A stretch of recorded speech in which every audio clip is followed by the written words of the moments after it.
Muito bem, irmãos. Esse tem sido o nosso desafio, né? De a gente compreender a urgência do campo missionário, né? Nós estamos agora muito confortavelmente nesse ambiente, coberto, ventilado, com as cadeirinhas, essas cadeiras aí que você pode ficar 2 horas sentado nela que você não fica com dor, porque ela tem essa curvatura, é tudo bem arrumadinho. Mas enquanto a gente está aqui bem arrumadinho, tem um missionário que está lá no interior, no sertão, fazendo culto, com todo mundo sentado no chão de barro, no sol, com o sol na moleira, como dizia minha avó. E a gente não pode esquecer disso, né? A gente, inclusive, a equipe de missões prorrogou a campanha de missões para esse mês. Nós estamos numa virada de mês, né? Isso quer dizer que a gente vai poder contribuir, né? Se no outro mês aconteceu alguma coisa, você não contribuiu, eu quero convidar você a pensar nisso. Nós não podemos pensar em nós. Se a gente pensa nas nossas contas, se a gente pensa só no dinheiro que a gente acha que é nosso, a gente não consegue ajudar ninguém. E eu louvo a Deus porque nós somos uma igreja generosa. Nós somos uma igreja generosa, ponto. A gente tem vivenciado uma realidade assim, né? De uma igreja humilde, mas uma igreja servidora. E que por isso Deus transforma a oferta da viúva pobre, né, em grandes coisas. A gente tem visto isso acontecer. Então eu quero convidar você, o diácono Jorge, como o irmão Silvio disse, ele é hoje o responsável pelo Lar Batista do Ancião. De vez em quando você vê alguma matéria com o Lar Batista do Ancião no NETV, né? Como o trabalho das igrejas batistas que sustentam um lar para o ancião, como isso é importante, né? O pessoal da juventude aqui, eu acho que lembra, um pouco antes da pandemia, em 2018, eu acho, a gente teve lá no Lar Batista do Ancião uma tarde, num domingo, fizemos um culto lá e foi uma bênção, e vale a pena muito conhecer. Agora a gente está sem poder fazer aglomeração, né? Então a gente não vai inventar de ir um grupo grande para lá, porque lá é um ambiente fechado. Então, mas eu quero convidar depois, você procurar no Google Lar Batista do Ancião, para você ver o trabalho maravilhoso que é feito ali naquela organização, tá bom? Pessoas que não têm família, estão numa idade avançada, e aí tem uma casa, tem um lar, tem uma moradia digna, né? Para poder continuarem a sua vida em paz. Então, eu quero convidar você, nós vamos continuar estudando Efésios. Hoje à noite, uma vez que o diácono Jorge vai pregar, eu conversei com os meninos para a gente estudar Efésios agora de manhã, continuar na nossa leitura de Efésios, e aí eles vão gravar, e durante a semana a gente coloca na internet, para não perder a sequência do livro de Efésios lá no canal da gente no YouTube, tá certo? No canal da igreja no YouTube. Então eu quero convidar que você abra sua Bíblia na carta de Paulo aos Efésios, no capítulo 5, nós vamos meditar aqui do verso 1 até o verso 14. Efésios 5, do 1 ao 14. Acharam aí? Quem achou, diz achei. Tem pouco achei. Vamos lá. Eu não sei se tem Bíblia aí ainda. A gente tem um costume de dar Bíblias. Tem não, né, Paulo? Acabou? Tá bom. Bom, vamos providenciar mais Bíblia aí para dar para quem quiser aprender aí depois. Vamos lá. Diz assim a palavra de Deus: portanto, sejam imitadores de Deus como filhos amados, e vivam em amor, como também Cristo nos amou e se entregou por nós, como oferta e sacrifício agradável a Deus. Entre vocês não deve haver nem sequer menção de imoralidade sexual, como também nenhuma espécie de impureza e cobiça, pois essas coisas não são próprias aos santos. Não haja obscenidade, nem conversas tolas, nem gracejos imorais, que são inconvenientes, mas ao invés disso, ações de graças. porque vocês podem estar certos disso.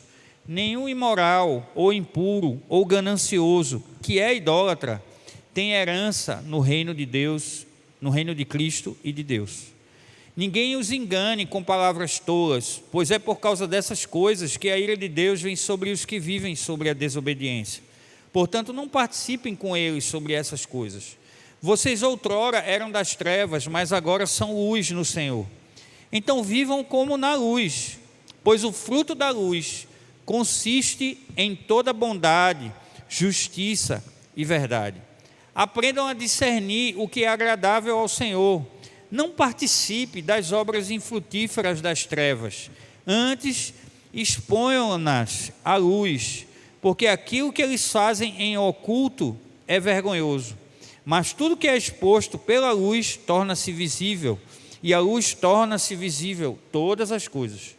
Por isso é que foi dito: desperta tu que dormes, levanta-te dentre os mortos, e Cristo resplandecerá sobre ti. Senhor, mais uma vez, oramos aqui, agradecidos pela Tua palavra, porque todos nós aqui somos pecadores, todos nós não conseguimos ser como Cristo foi. Nós erramos, nós cometemos falhas, mas uma vez que somos novas criaturas em Cristo, nós nos negamos a permanecer assim. Não queremos permanecer errando como uma desculpa da nossa humanidade. Queremos prosseguir, sendo, como aprendemos no domingo passado, aperfeiçoados em Cristo Jesus. Abençoa cada pessoa que está aqui, que vai ouvir a Tua palavra. Faz o que eu não posso fazer, que é trazer ensino ao coração da Tua igreja essa manhã. Abençoa os enfermos, aqueles que estão em casa, os que estão trabalhando. Aquece o coração daqueles que estão frios na fé. Levanta os que estão caídos, Senhor, e glorifica o Teu nome através da vida dessa igreja. Nós oramos agradecidos em nome de Jesus. Amém. Amém. Muito bem, né? Paulo chega então ao penúltimo capítulo da sua carta aos Efésios, né? De uma igreja que tinha sido plantada, criada, né? Gestada em Éfeso. Éfeso é aquela cidade que a gente aprendeu a conhecer, né? Bem aqui, que era uma cidade que tinha muita circulação de comércio, tinha muita gente circulando, era uma grande cidade da época, e Paulo tinha receio de que a igreja em Éfeso fosse uma igreja que não é sal, fosse uma igreja que não é luz, fosse uma igreja que não fizesse diferença. Paulo tem essa preocupação com a igreja, porque Paulo sabe que essa é a preocupação de Deus comigo e com você. Deus não nos criou para que nós não façamos diferença nenhuma. Deus nos criou para que a gente cause impacto onde estamos. Impacto a partir do Evangelho. Impacto a partir de levar a palavra de Deus a outras pessoas. Quer seja falada, quer seja vivida, né? Então, essa manhã eu quero pensar com você sobre isso. Quero pensar sobre essa parte dura de ler e ainda mais de viver da carta de Paulo aos Efésios no capítulo 5. Então, com essa preocupação na cabeça, Paulo diz à igreja, em primeiro lugar, no verso 1, ele diz: portanto, sejam imitadores de Deus. É muito interessante isso, porque eu não sei se você já pensou, mas a gente está, alguns de nós, né, tem assistindo às Olimpíadas, outros mais, outros menos, como eu, né? Eu tento, mas assim, os horários não... Já faz um tempinho que o sono me vence com facilidade, então eu não consigo assistir essas coisas no horário de Tóquio, né? De vez em quando eu acordo de manhã, cedinho, aí está passando um jogo, aí eu pego um jogo assim, assisto Carlinhos, e está tudo certo. E é interessante que, se você for perceber, todos aqueles atletas, eles tiveram um mentor, eles tiveram um professor, eles tiveram alguém que os ensinou, que transformou a paixão que eles tinham pelo esporte numa carreira de vitória, numa carreira de sucesso, numa carreira de aperfeiçoamento, né? Porque a vitória e o sucesso, às vezes, são produtos do aperfeiçoamento, né? É você ter alguém que se torna um marido melhor, uma esposa melhor, porque está sendo aperfeiçoado em Cristo. E aí é uma vida de sucesso. Sucesso não é ter dinheiro e fama, não. Sucesso é outra coisa. Isso é outro dia a gente fala. E aqui é interessante que Paulo está dizendo que nós também temos uma referência. Nós temos um mentor. Nós temos um professor. Nós temos um rabi, que é Jesus de Nazaré. Paulo chama a atenção da igreja, em primeiro lugar, que nós precisamos ser imitadores dele. Eu não posso ser imitador do pastor que eu gosto, e nem tente ser imitador do pastor Jades, pelo amor de Deus. Porque se você me conhecer melhor, você vai ver que tem um monte de coisa que nem vale a pena imitar. Não tente ser imitadora da pastora Lídia, do irmão Cristóvão, que a gente ama de paixão, né? Quem conhece o irmão Cristóvão sabe.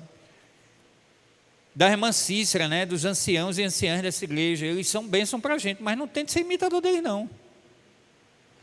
Paulo está dizendo aqui, embora ele tenha dito num determinado momento e num determinado contexto, sede meus imitadores como eu sou de Cristo, mas no final das contas, Paulo está dizendo o seguinte, que nós precisamos ser imitadores de Cristo, como ele é imitador de Cristo. Eu queria poder dizer isso.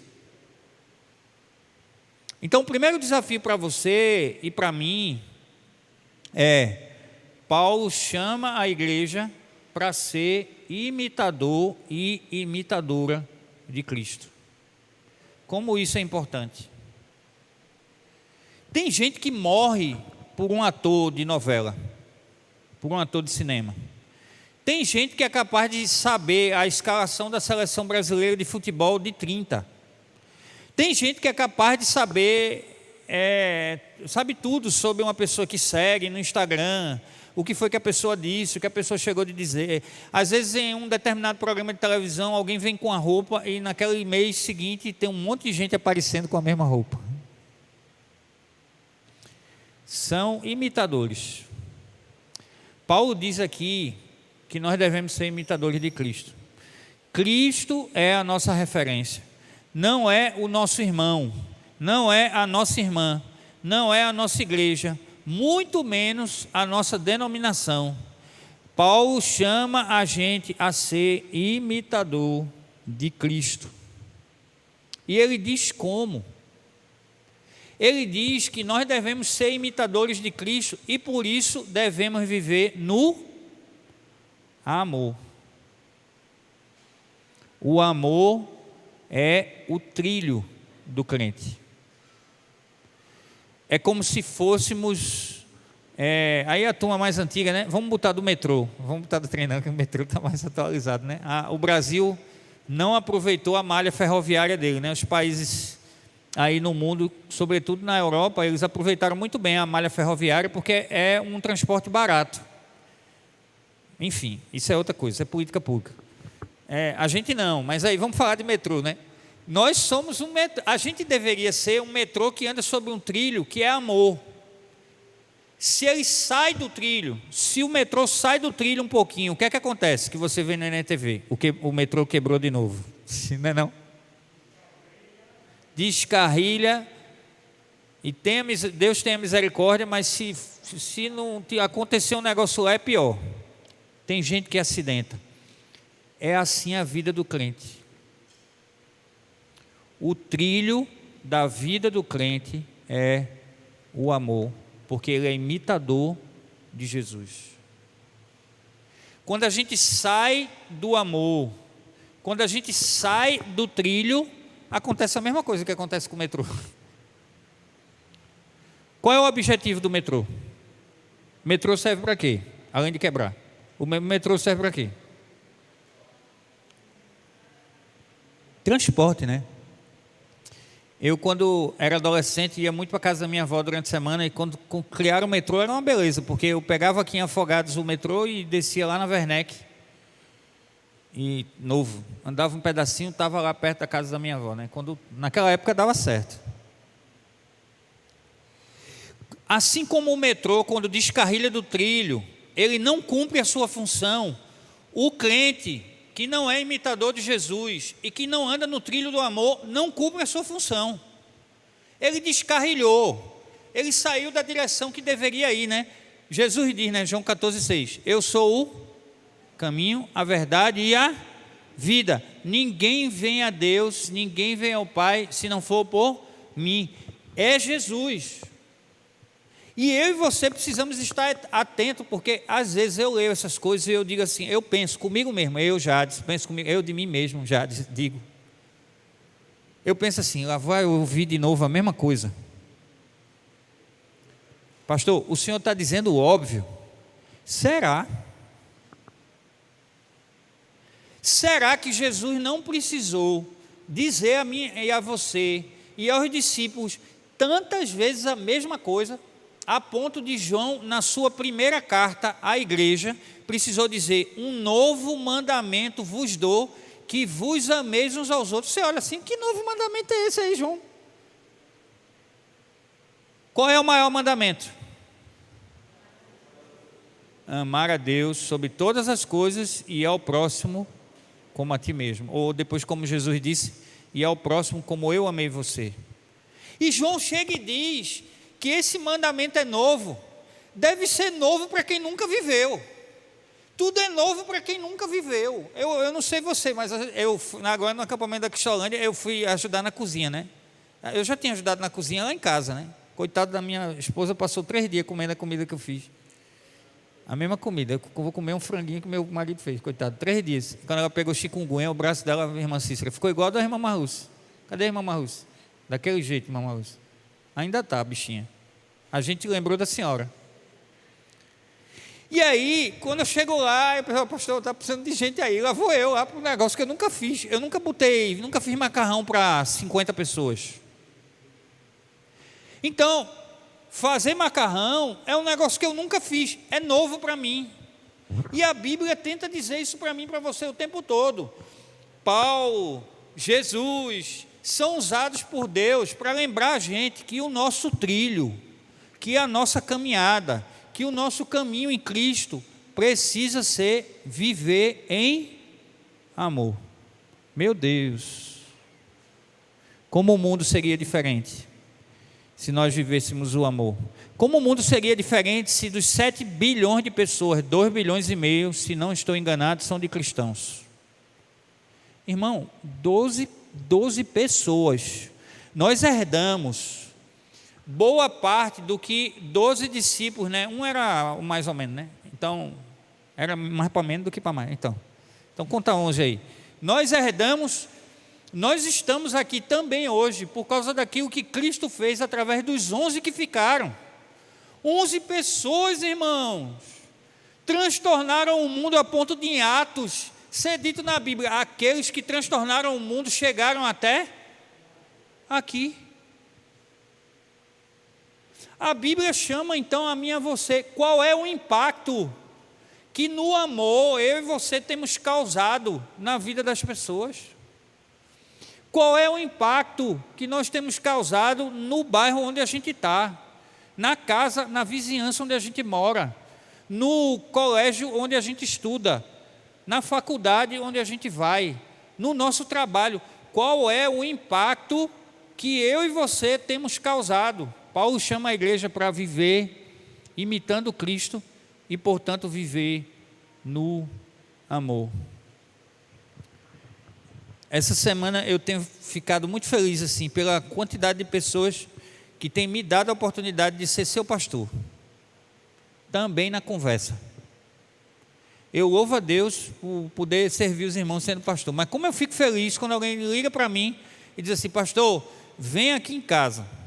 E não é porque eu gosto de tomar o café não, viu, irmã Reina?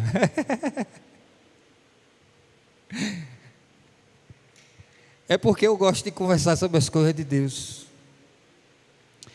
E nós somos chamados, desculpa Beto, e nós somos chamados para causarmos impacto na vida de outras pessoas. Então o desafio para mim e para você é a gente não se importar com a nossa própria vida. Porque o texto diz: sedes imitadores e vivam em amor, como também Cristo nos amou e fez o quê? Vá lá no verso 2, no finalzinho dele. Cristo nos amou e fez o quê? Como se entregou, como oferta. Que tipo de oferta Jesus deu a Deus? Sacrifício. Eu penso que o grande desafio é a gente viver uma vida sacrificial de amor a Deus e de amor ao próximo. Porque parece que a gente tende a dizer para Deus o seguinte: Senhor, eu vou ajudar, eu vou servir, eu vou contribuir financeiramente, eu vou dar do meu tempo, mas só até aqui. E muitas vezes a gente só faz isso até a área que nos é confortável. Sabe?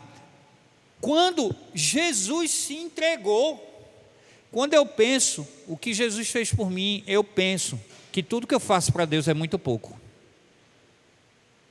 Quando eu penso o que Jesus fez na minha vida, Jades, como Ele mudou a minha vida, como Ele mudou a minha, continua mudando, né? A minha maneira de pensar, como Ele me ajuda a perceber que eu preciso ser uma pessoa mais parecida com Jesus.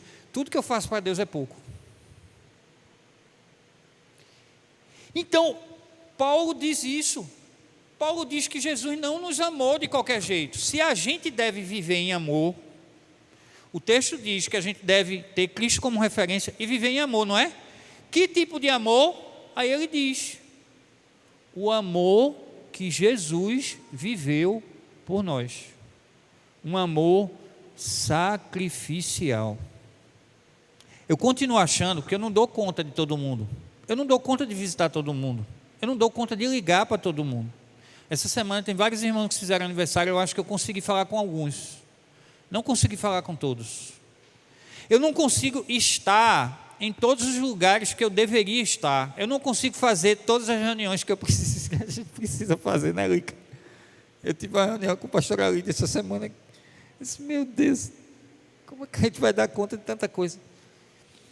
E como é bom quando eu vou na casa de alguém e alguém diz assim: o irmão fulano de tal ligou. A irmã fulana de tal esteve aqui.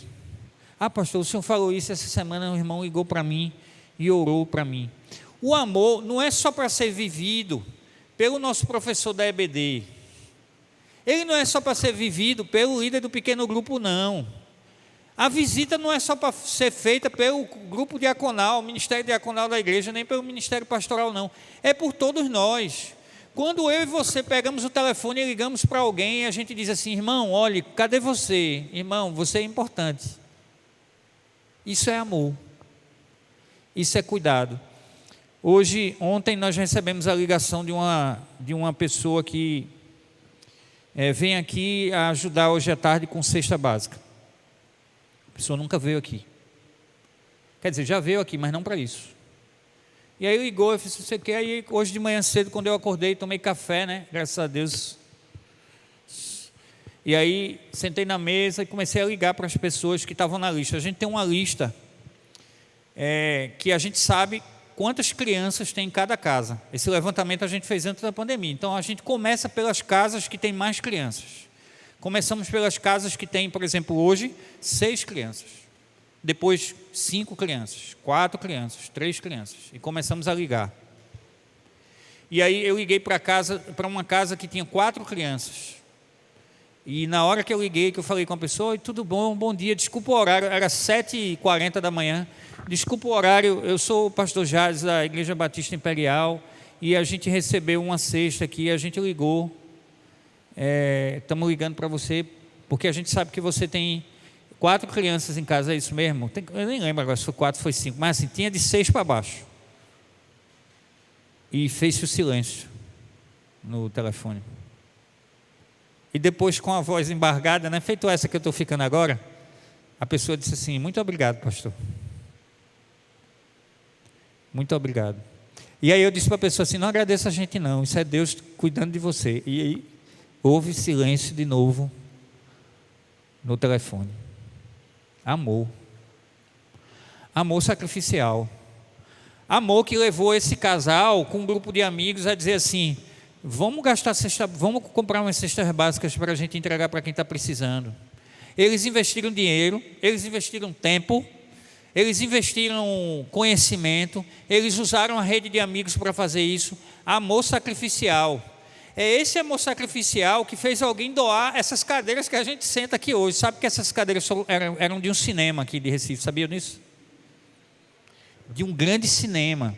Na parte de baixo delas, em algumas delas ainda tem o emblema do cinema. Irmão Cristóvão, não é isso mesmo? Pronto, irmão Cristóvão é o dicionário bíblico e também histórico. A gente senta confortável nessas cadeiras, porque alguém as doou. Nós vamos, na próxima semana, termos essa parte daqui arrumada, possivelmente assim uma arrumação aqui no canto e ali na parede, só para dar uma geral, enquanto a gente não começa a reforma aqui do templo, no ano que vem, porque pessoas se dispuseram a doar.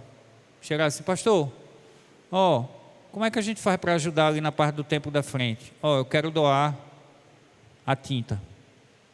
Eu disse, quanto é que você quer doar a tinta, irmã? Tanto. Aí eu fui lá no Armazém Coral durante a semana com a equipe, compramos a tinta.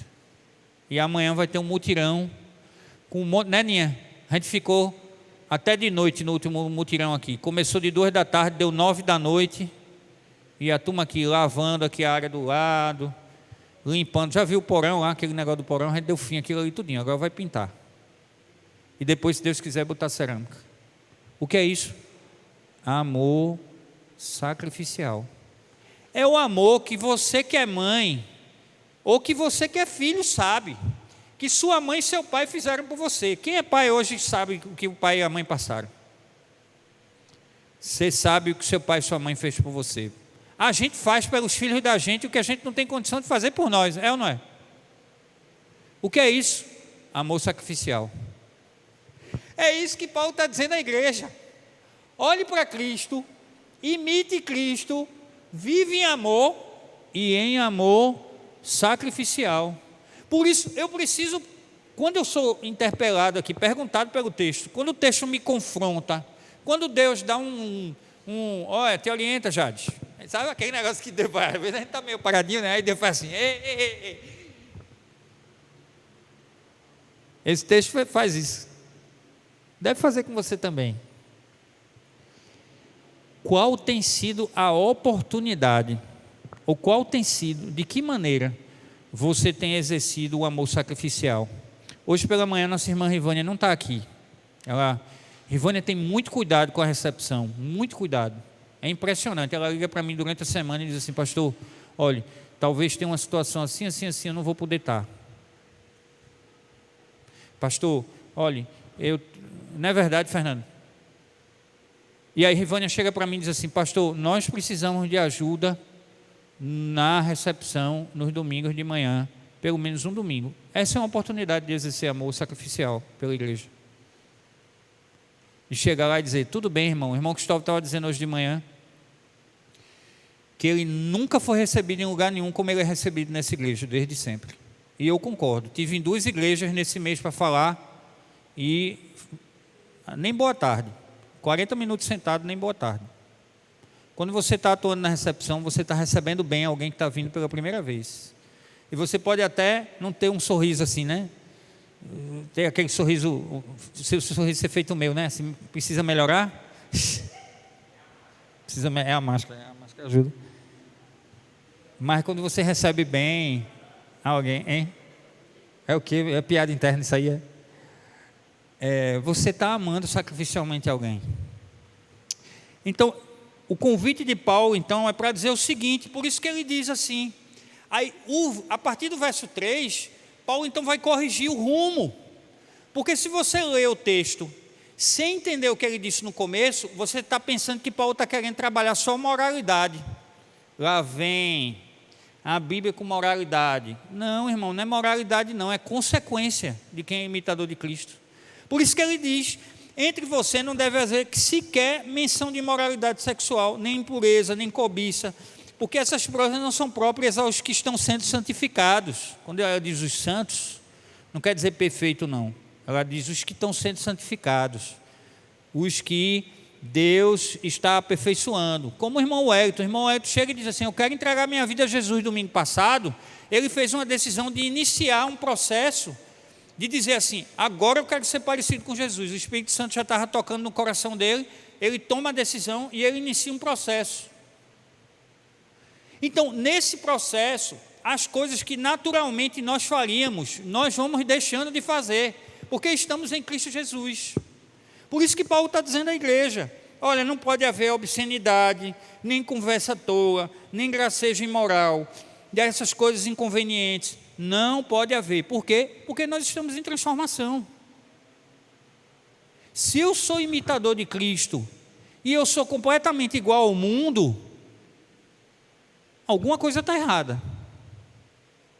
Porque eu não posso ser imitador de Cristo e ter a conduta desse mundo. A conduta desse mundo é cada um por si. A conduta desse mundo é usar pessoas como objeto. A conduta desse mundo é ter uma propaganda lá de sapato, ter uma mulher nua do lado, ou seminua, ou com pouca roupa. É assim que se trata uma mulher que é filha de Deus? De jeito nenhum. É assim que se trata um rapaz que é filho de Deus? De jeito nenhum. Por isso Paulo está dizendo, nossa conduta é diferente. Inclusive na área sexual. A sexualidade é diferente, porque nós estamos sendo transformados. E aí Paulo continua dizendo, vai no verso 5. Porque vocês podem estar certos que nenhum imoral, impuro, ganancioso, que é idólatra. Paulo não está dizendo, leia bem, imoral, impuro, ganancioso e idólatra. Paulo não disse isso. Paulo diz, imoral, impuro e ganancioso, que é idólatra. O que é que Paulo está dizendo?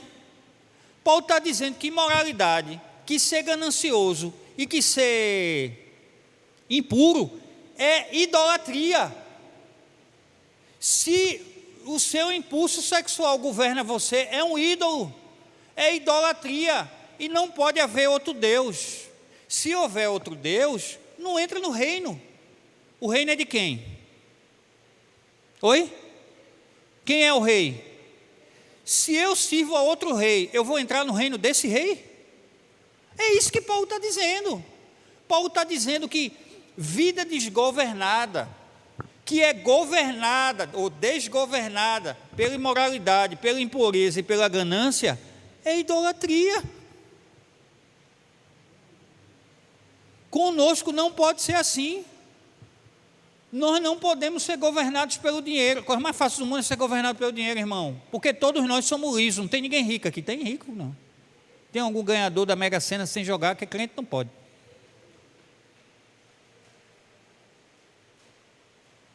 Nós não podemos ser governados por nada além de Deus. E é isso que Paulo está dizendo a mim e a você. Porque não dá para eu ser imitador de Cristo e ser imitador de alguém que eu até acho legal, gosto, ouço falar, mas eu não posso ser imitador dele. Eu gosto do Mário Sérgio Cortella, por exemplo. Eu acho um cara equilibrado. Tem umas coisas que ele diz que eu acho legal. Filósofo da moda, né? Todas as épocas tem o seu filósofo da moda. E tem ele, eu acho legal umas coisas que ele diz, mas eu não sou imitador dele nem de longe. Eu sou imitador de Cristo. Porque Cristo ressuscitou. O Mário Sérgio Cortella, quando ele morrer, ele vai ficar lá. E ele tem que se arrepender dos pecados dele, porque senão ele fica lá mesmo. Então, Deus está falando isso. Ele está falando isso com aquela igreja lá em Éfeso. Ninguém engane vocês com palavras tolas, porque é por causa dessas coisas que a ira de Deus vem sobre os filhos da desobediência. Deixa eu explicar aqui para você não achar que Deus tem prazer em essa coisa de a ira de Deus. Então, a ira de Deus no Novo Testamento, especialmente nas cartas de Paulo, é uma linguagem que expressa que nós nos afastamos de Deus por causa do pecado. Por causa do pecado, nos afastamos de Deus e Deus ficou irado. Porque Deus disse, Adão e Eva, vocês podem fazer o que vocês quiserem, menos isso. Aí o que foi que a gente escolheu? Isso. Você não fica com raiva, não?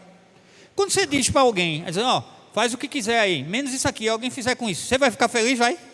Oh, que coisa boa, que você é desobediente. Claro que Deus fica irado, minha gente. Deus criou a gente para Ele ser o rei da gente. Adão e Eva vai lá e escolhe serem governados pela serpente, pela ótica, pelo que podia ver, e viu Eva que a fruta era boa de si. alguém sabe que uma coisa é boa de se comer pela vista? Diz aí. Dá certo? Dá certo você olhar no meio do mato. Você está em não sei um lugar aí. Aí você vê uma fruta. Que fruta bonita. Dá certo? Lá em casa a gente tem uma planta lindíssima. Tem umas folhas assim bem vistosas. Venenosa. Se comer, venenosa a planta. Mas é lindíssima. É isso que Deus está dizendo. É isso que Paulo está dizendo aqui. A gente precisa ser imitador. Porque se a gente for enganado por palavras tolas, cuidado com palavras tolas, viu? Com o que você assiste no YouTube, com o que você compartilha no YouTube. Às vezes eu vejo uma turma compartilhando um negócio no YouTube. Eu digo, ei, menino, isso aí é antibíblico, vice. E faço isso com todo amor. Quando eu ver que você está compartilhando um negócio antibíblico, pode esperar que, como seu pastor, eu vou lhe dizer. Eu vou dizer, olha, irmão, isso aí não é bíblico, não. E eu faço isso com amor porque a gente é uma família. Família é assim mesmo, é esse negócio. Então, Paulo termina, e vamos indo para o final, a partir do verso 8. Antes vocês eram das trevas, então vocês viviam assim, desgovernado, sabe? Trem fora do trilho, indo na direção errada, porque vocês estavam nas trevas. Trevas é o quê? Escuro. Anda no escuro, sem a lanterninha LED do teu celular. Anda no escuro, sem vela. Tenta andar no escuro para ver. É isso que Paulo está dizendo. Vocês eram assim. Vocês não tinham direção. Mas agora vocês estão na luz de Deus. Vocês têm direção. Vocês têm referência. A referência é Cristo. Então ele diz a partir do verso 8: aprendam a discernir o que é agradável no Senhor. Aprendam. A gente não aprendeu.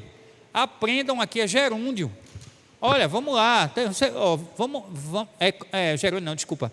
É continuidade. Como é que chama? Aoristo. É um verbo grego que é o verbo aoristo. Significa continuidade. Aprender. Continuar aprendendo. Aprendam de Cristo. Porque aquilo que eles fazem em oculto. Verso 10. Verso 11.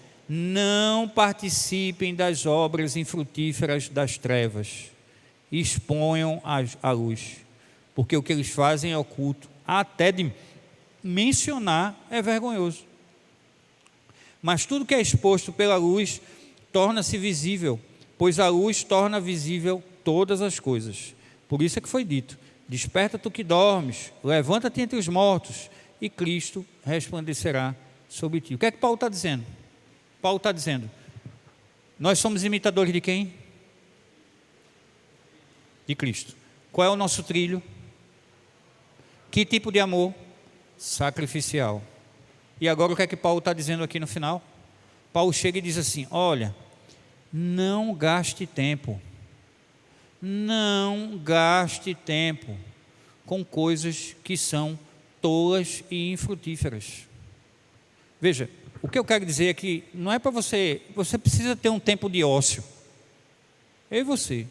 De não fazer nada, de deitar na rede, de jogar o videogamezinho santo, de jogar sua bolinha. A questão é, quanto tempo isso ocupa? É isso que Paulo está dizendo. Se nós estamos na direção de sermos como Cristo, toda vez que eu volto para algo que não é ser como Cristo, olha, eu e você, a gente não tem como ir em duas direções ao mesmo tempo não, minha gente, é física. Um corpo não pode ocupar dois espaços no mesmo espaço, ao mesmo tempo. Ou eu estou indo na direção de ser como Jesus, ou eu gasto tempo com gracejos imorais e coisas assim, afim. Então Paulo está dizendo assim, se ligue, pense no seu tempo, sua mente é abastecida com o quê? Repito, equilíbrio. Nós não estamos no movimento monástico do 3º século, que as pessoas achavam que para se santificar tinha que ir para um mosteiro, deitar numa cama de pedra e acordar de 4 horas da manhã para entoar louvores a Deus sem instrumento. Não. A gente está na época de Jesus. Na época de Jesus, Jesus andava com gente. Ele se misturava com gente. Mas eu e você precisamos refletir no nosso tempo. Se o nosso tempo está sendo usado para nós irmos na direção de Jesus, ou se o nosso tempo está sendo usado para coisas que vão nos distrair. Quero convidar você a gente orar a Deus agora. E a gente vai ter um momento de dedicação agora. Você pode encerrar, Beto, aí? Tá? A gente foi só... É só a gravação daqui da... Oi?